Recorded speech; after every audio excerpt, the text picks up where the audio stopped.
Purihin ng Diyos, purihin ng ating Panginoon. Naapektuhan ka ba kapag ikaw ay sinisirahan o nililibak dahil sa paggawa mo ng kabutihan para sa Diyos? Sa Ebanghelyo ngayon makita natin na dinuligsa si Jesus, ginawa ng kwento na ang kapangyarihan daw niya para magpalayas ng masama espiritu ay galing mismo kay Satanas. At sabi niya, paano ko gagawin niyon?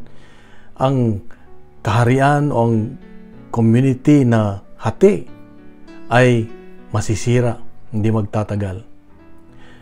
May paalala Diyos sa iyo at sa akin ngayon na may mga taong maninira sa atin, may mga taong hindi matutuwa, ikaw ay paglalaruan, ikaw ay gagawan ng kwento, lalo na kapag ikaw ay nagpupursiging sumunod sa Diyos, lalo na kapag ikaw ay nagbabahagi ng kanyang kabutihan, ng kanyang pagmamahal, ang kanyang salita.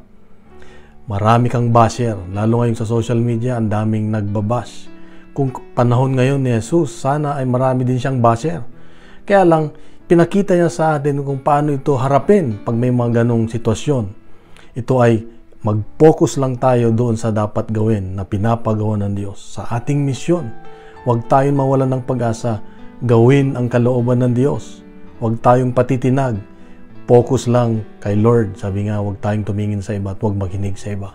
Dahil pag ginagawa natin ang tama para sa Diyos at para sa kanyang ikalulugod at kapurihan, siguradong sasamahan tayo ng Diyos. Ililigtas niya tayo at makakabuti para sa atin ang lahat ng bagay. Kapatid, ito ang paalala ng Diyos sa iyo at sa akin ngayon na huwag tayong mawalan ng tiwala o mawalan ng halaga sa tuwing tayo ay ginagawa ng kwento o sinisiraan dahil sa Diyos.